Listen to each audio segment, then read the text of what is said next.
Tes. Bismillahirrahmanirrahim. Assalamualaikum warahmatullahi wabarakatuh.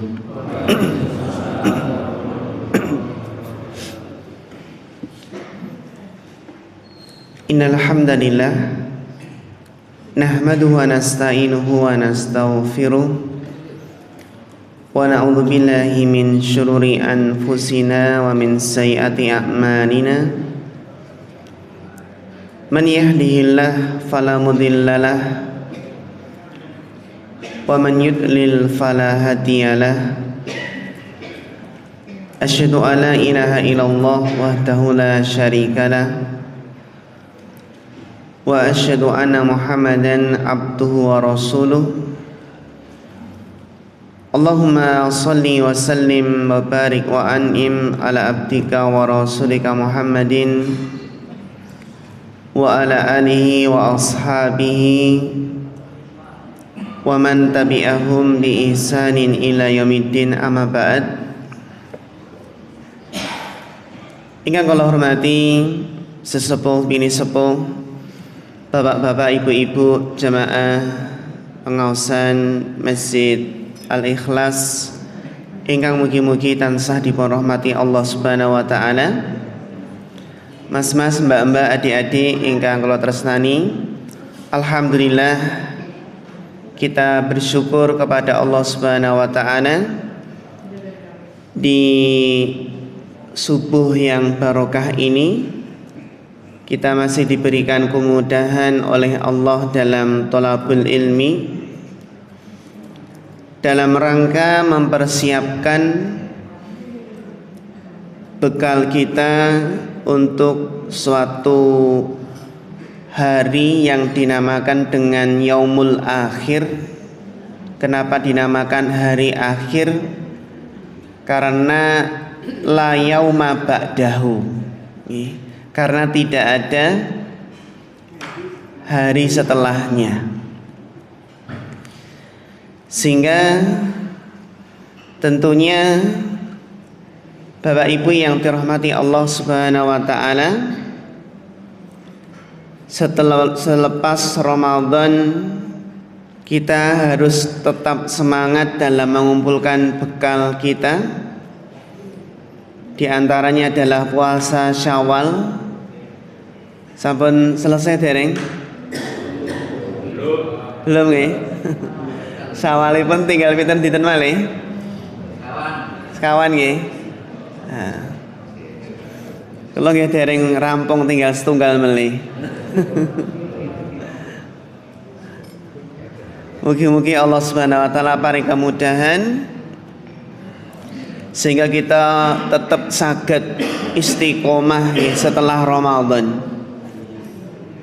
Karena yang namanya istiqomah Bapak Ibu di zaman sekarang ini sangat berat. Banyak godaannya, banyak hal-hal yang melalaikan, banyak hal yang memalingkan seseorang dari jalan yang lurus menjadi atau memilih jalan yang bengkok. Padahal istiqomah itu adalah karomah. Jadi karomah itu bukanlah dilihat, bukanlah tanda-tandanya bisa berjalan di atas air, atau kalau dibacok tidak mempan. Seseorang dikatakan wali katanya kalau Jumatan itu bisa ke Mekah, atau mungkin bisa ngilang. Sehingga terkadang ada yang belajar ilmu, Pak, belajar ilmu ngilang, tujuannya untuk apa? Untuk maling. Bisa ngilang sehingga bisa leluasa, tidak ketahuan. Terkadang melakukan ritual-ritual yang sangat aneh. Syekhul Islam Ibnu Taimiyah menjelaskan a'dhamul karamah luzumul istiqomah. Karomah terbesar itu adalah seseorang bisa terus-menerus istiqomah.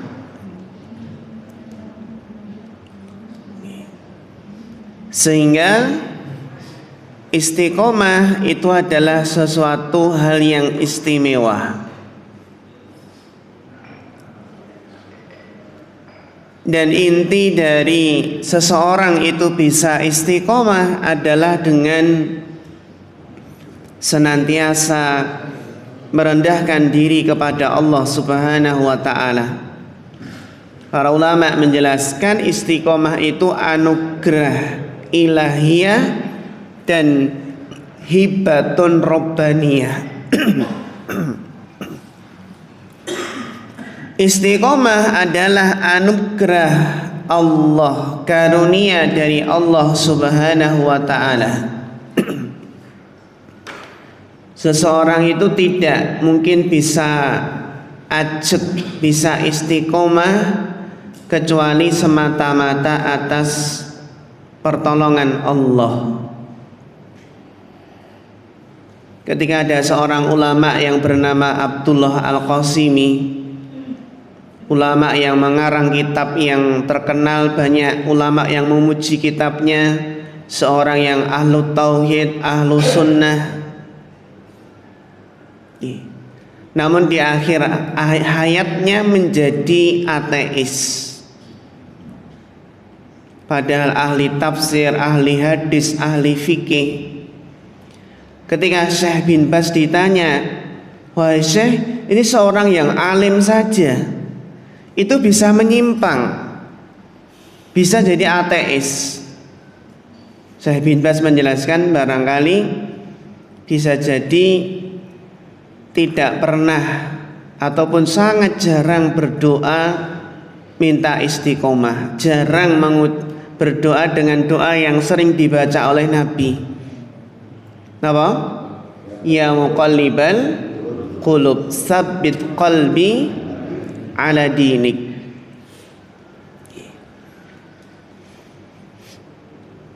Nah, ini ternyata seorang yang berilmu pun bisa menyimpang. Sehingga Bapak Ibu yang dirahmati Allah Subhanahu wa ta'ala, istiqomah itu ketika seseorang itu rajin berdoa. Karena di tengah godaan syubhat yang sangat besar, apalagi syahwat yang sangat dahsyat godaannya, maka tidak ada yang bisa menjadikan seseorang itu istiqomah kecuali semata-mata pertolongan Allah. Dalam surat Al-Imran ayat 8, doa yang hendaknya sering kita baca, Rabbana la tuzigh qulubana ba'da id hadaitana wa hab lana min ladunka rahmah innaka antal wahhab.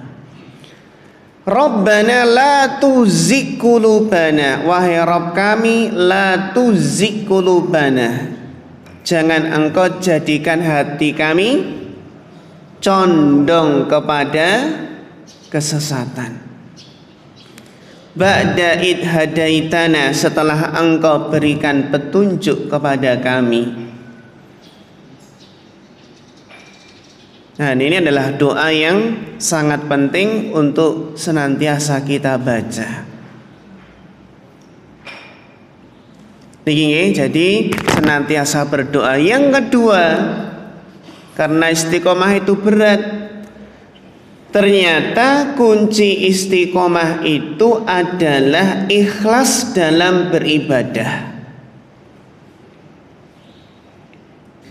Sapa sing ikhlas ngibadah itu akan bisa ajeg, akan bisa istiqomah. Karena ikhlas itu adalah kekuatan yang akan menjadikan seseorang itu kokoh di atas agamanya. Contoh Ramadan kemarin nih, kan di antara tanda diterimanya amal itu adalah dimudahkannya amal soleh berikutnya. Min alamati qabulil amal al-amalu ba'daha. Di antara tanda diterimanya amal adalah Allah memberikan taufik, Allah memberikan kemudahan untuk beramal setelahnya. Jadi Bapak Ibu yang dirahmati Allah, di antara tanda diterima amal ibadah kita di bulan Ramadan setelah Ramadan adalah tetap istiqomah. Dan amalan yang diterima itu adalah amalan yang ikhlas.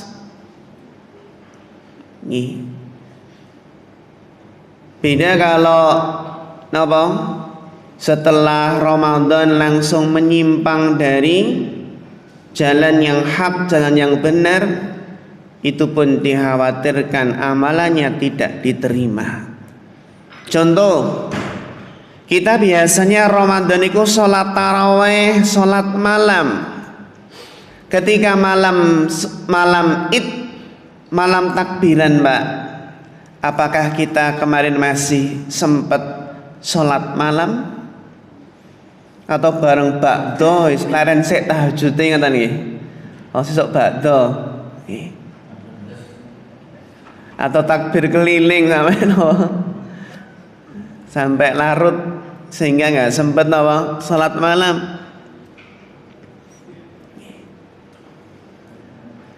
Para ulama menjelaskan, wa ma la yakunu lahu la yanfa' wa la yadum. Sesuatu itu kalau bukan karena Allah itu nggak akan bermanfaat dan nggak akan langgeng, nggak bisa jadi ajak. Contoh kemarin yang tarawehnya itu karena tetangga pekiwuh. Biasanya nanti dah nggak ke masjid lagi. Sudah kesupen nggak akan memberikan manfaat, ibadahnya itu nggak bisa merubah pribadinya menjadi lebih baik dan tidak akan istiqomah wala yadum. Atau dengan ungkapan lain, maka nalillah yabqa. Sesuatu itu yang ikhlas karena Allah maka akan langgeng, akan bisa istiqomah. Kita saja Bapak Ibu kalau mendapatkan tugas yang sangat berat, kuncinya itu adalah ikhlas. Dengan ikhlas pekerjaan yang berat niku terasa apa? Ringan. Kalau zaman sekarang itu kan tugas, di antara tugas yang berat itu kan mendidik anak, Pak Bu. Berat. Tapi dengan keikhlasan maka Allah akan mudahkan, akan terasa ringan.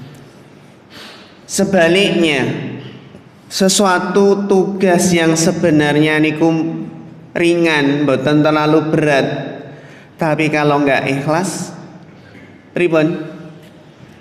Terasa berat. Pekerjaan kalau dilaksanakan dengan senang hati niku terasa ringan. Contoh Bapak Ibu, zaman dulu kan sering kita itu jalan kaki dalam jarak yang jauh, sering kalau dulu ibu-ibu di Jatipura niku Pak, itu biasa kalau ke pasar teng peken itu kalau jual gaplek. Jual gaplek niku napa? Singkong kering nggih. Niku udah kayak teng tenggok terus digendong ngoten nggih. Melampah teng pasar. Pundi? Muter nggih. Tapi itu ketika seseorang jalan terus sambil ngobrol, enten rencangipun ngobrol, Niku pripun raosipun? Gak terasa. Benten nek mlampah Mbak. Aduh men nggih. Bapak-bapak menawi Bapak Ibu naik bis kiambaan reneng kancane. Gur meneng wae. Terasa napa? Jauh. Benten nek naik bis niku sambil napa? Sambil ngobrol, ngerti-ngerti wis tekan. Kebablasan. Pengalaman Pak. Keasikan ngobrol akhirnya napa? Kebablasan. Itulah sesuatu yang dikerjakan dengan ikhlas, penuh dengan apa senang hati niku terasa ringan. Termasuk kalau seseorang itu sudah merasakan bahwasannya ibadah sholat itu adalah kebutuhan, itu tidak akan menjadi beban. Para ulama itu kan berjuang Pak puluhan tahun. Saya berjuang para ulama itu berjuang puluhan tahun agar bisa menikmati tahajud. Kalau awal-awal berjuang niku terasa berat, buat tahajud niku. Sehingga napa? Sampai berjuang puluhan tahun akhirnya bisa menikmati, bisa merasakan bahwasannya salat malam itu kebutuhan. Niki dados napa? Di antara kunci istiqomah adalah ikhlas. Nomor 3, sithik ning ngajeg, rutin beramal meskipun sedikit. Amal yang dilakukan ajeg, continue meskipun sedikit, itu lebih dicintai Allah dibandingkan amalan yang langsung banyak ning mboten ajeg. Berarti kalau banyak tur ajeg pripun Pak?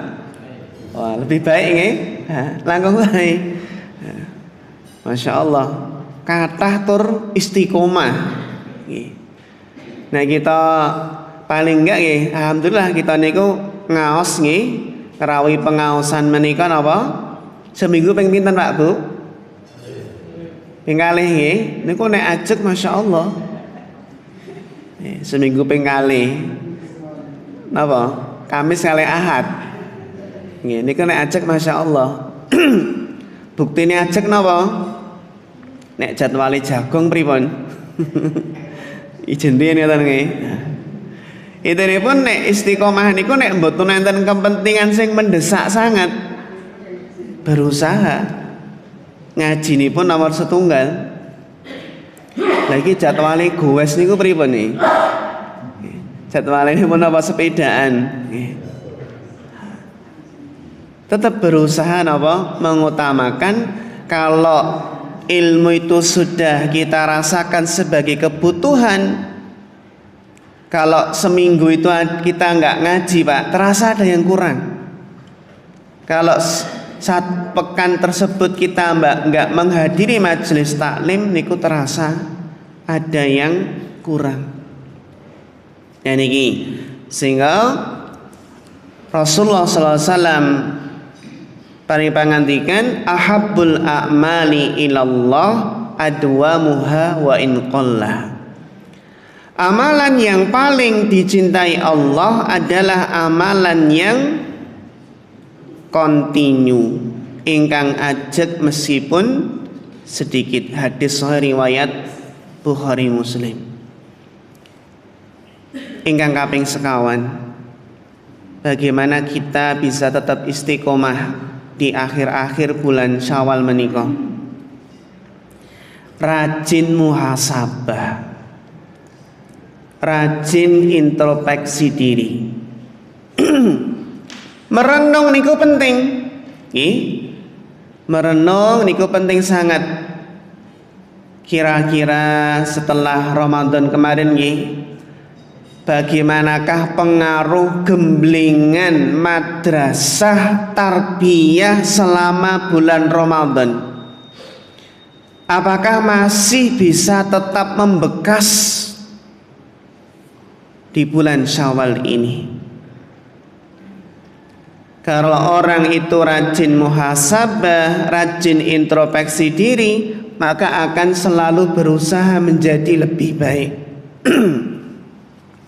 Benten nek tiyang niku jarang muhasabah, jarang introspeksi, biasanipun sudah merasa sempurna, sudah merasa baik, sehingga nggak ada peningkatan.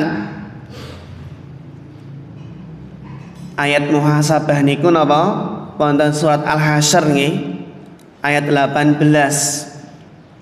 Ayat yang selayaknya kita selalu mengingatnya. Allah Ta'ala berfirman, ya ayyuhalladzina amanu taqullaha wal tandur nafsun ma qaddamat lighad. Wahai orang-orang yang beriman, bertakwalah kepada Allah. Wal tandur nafsum ma qaddamat lighad. Hendaknya setiap jiwa melihat apa yang telah ia usahakan untuk hari esok. Kira-kira bekalnya sangunipun nggih mengke alam akhirat sampun cekap napa dereng? Nek sampun cekap nggih? Cekap dereng? Nek sampun cekap nggih enggal-enggal mawon. Wis cukup kok, wis sedang budal ngoten nggih. Nggih. Enten mboten Pak tiyang niku napa? Sangu wis cukup, aku wis ora sabar pengen ngrasake nikmat kubur ngoten. Enten mboten, Pak? Kalau sahabat kan ngeten. Perang sedang berkecamuk, ya. Ketika terjadi peperangan ya sudah berkecamuk. Terus para sahabat mendapatkan kabar apa Pak? Balasan orang yang mati syahid, surga yang luasnya seluas langit dan bumi, balasan bidadari. Ini mau makan apa Pak? Makan kurma. Mau makan kurma. Itu saja Pak, mau menghabiskan kurma kesuwen. Kenapa Pak? Kurmanya ditinggal, langsung terjun ke medan perang langsung apa? Akhirnya mati syahid. Bagi kurmaku tak entek kira ya. Wah kesuwen. Kenapa? Langsung terjun ke medan jihad. Jadi Bapak Ibu yang dirahmati Allah Subhanahu wa taala, wal tandur nafsum ma qaddamat lighad. Kira-kira kita sudah sungguh-sungguh belum mempersiapkan bekalnya? Termasuk di antara bentuk kesungguhan mempersiapkan bekal kita untuk alam akhirat adalah belajar fase-fase, tahapan-tahapan yang akan kita lalui setelah kematian. Yang kemarin sampai Al-A'raf nih, Ashabul A'raf nih. Insya Allah nanti kita akan lanjutkan kembali bagaimana perjalanan seseorang itu nanti setelah kematian. Agar kita semakin yakin bahwasanya perjalanan akhirat itu benar-benar jauh, benar-benar membutuhkan bekal yang tidak sedikit, bekal yang banyak, agar seseorang itu sungguh-sungguh dalam mencari bekalnya, agar seseorang itu tidak main-main dalam mencari bekal untuk alam akhirat. Wal tandur nafsum ma qaddamat lighad. Al-Imam Ibnu Katsir rahimahullah menjelaskan, hisablah, koreksilah diri kalian sebelum kalian dihisab.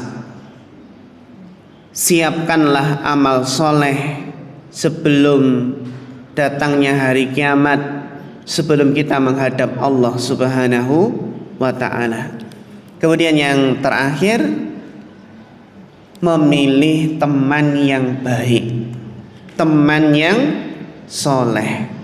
Karena para ulama menjelaskan as-sahib sahib, teman iku saged ngeret, bisa menarik,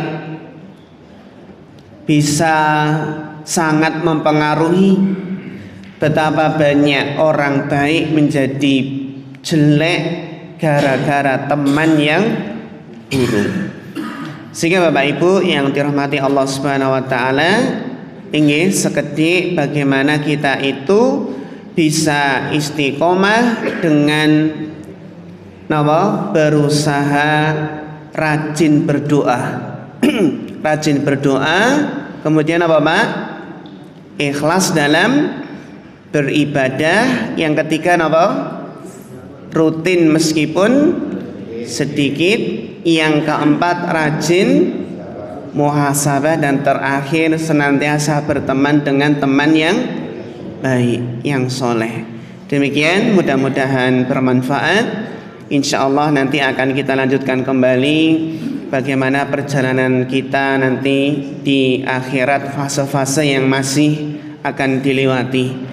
Demikian Bapak Ibu, mudah-mudahan bermanfaat. Fa akhirul kalam, wassalamualaikum warahmatullahi wabarakatuh.